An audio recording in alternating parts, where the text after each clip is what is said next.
चीन ने अमेरिकी स्पीकर नैन्सी पेलोसी की ताइवान यात्रा की निंदा करते हुए इसे बेहद खतरनाक बताया है। बता दें कि पिछले 25 साल से इस स्वतंत्र द्वीप की यात्रा करने वाली नैन्सी पेलोसी अमेरिका की पहली बड़ी नेता है। उनकी यात्रा के विरोध में चीन ने ताइवान में अपने लड़ाकू विमान उड़ाकर अमेरिका को ताकत दिखाने का प्रयास किया है, लेकिन अमेरिका जैसे महाशक्ति देश ने चीन की इस धमकी को नजरअंदाज कर दिया है।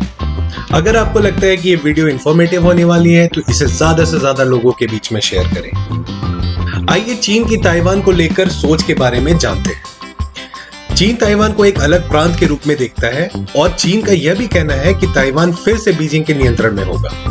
वहीं ताइवान खुद को एक स्वतंत्र देश के रूप में देखता है जिसका अपना संविधान और लोकतांत्रिक रूप से निर्वाचित नेता है। दूसरी तरफ चीन के राष्ट्रपति शी जिनपिंग ने कहा कि ताइवान को चीन में मिलाने के लिए अगर बीजिंग को बल का भी प्रयोग करना पड़ा तो वो पीछे नहीं हटेगा। आइए जानते हैं कि ताइवान को लेकर चर्चा फिर से तेज क्यों हो गई है। ताइवान और चीन को लेकर एक बार फिर अंतर्राष्ट्रीय स्तर पर चर्चाएं हो रही हैं।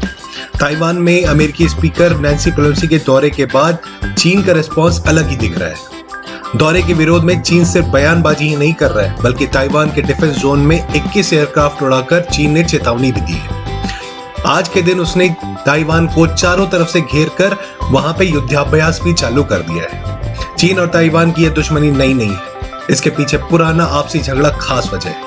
आइए जानते हैं ताइवान का इतिहास और वहां की खासियतें क्या है, वहां के लोग कैसे हैं और आखिर चीन ताइवान को आपसी दुश्मनी की वो खास वजह क्या है। आइए जानते हैं कि कहां है ताइवान। ताइवान एक द्वीप है जो दक्षिण पूर्व चीन के तट से लगभग 100 मील दूर है और अमेरिका के अनुकूल क्षेत्रों की सूची में शामिल है। यह देश अमेरिकी विदेश नीति के लिए काफी महत्वपूर्ण है, लेकिन चीन ताइवान पर हमेशा से अपना दावा करता रहा है। आइए जानते हैं कि क्या ताइवान हमेशा से चीन से अलग रहा है।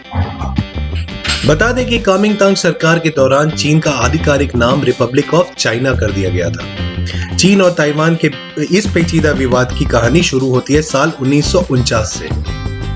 ये वो दौर था जब चीन में हुए गृह युद्ध में माओ त्से तुंग के नेतृत्व में कम्युनिस्टों ने चियांग काई शेक के नेतृत्व वाली राष्ट्रवादी कुओमिंतांग पार्टी को हराया था।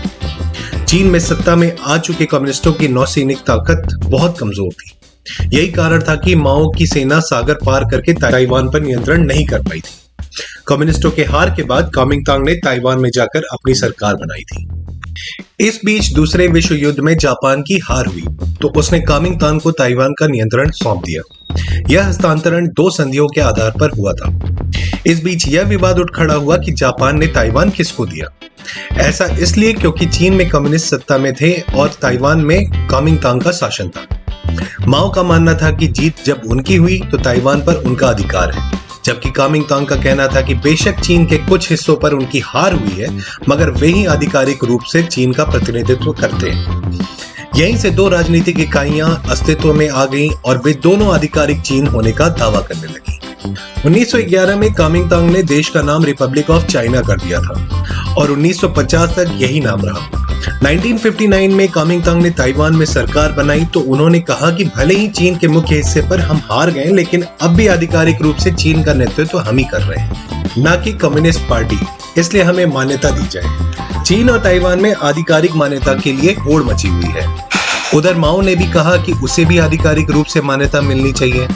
इस बीच कम्युनिस्ट पार्टी के सदस्यों ने मांग उठाई कि देश का यह नाम कुओमिंतांग का दिया हुआ है और अब वे ताइवान में जाकर खुद को रिपब्लिक ऑफ चाइना ही कह रहे हैं। ऐसे में उन्होंने अपनी सरकार बनाई और देश का नया नाम पीपुल्स रिपब्लिक ऑफ चाइना रख दिया।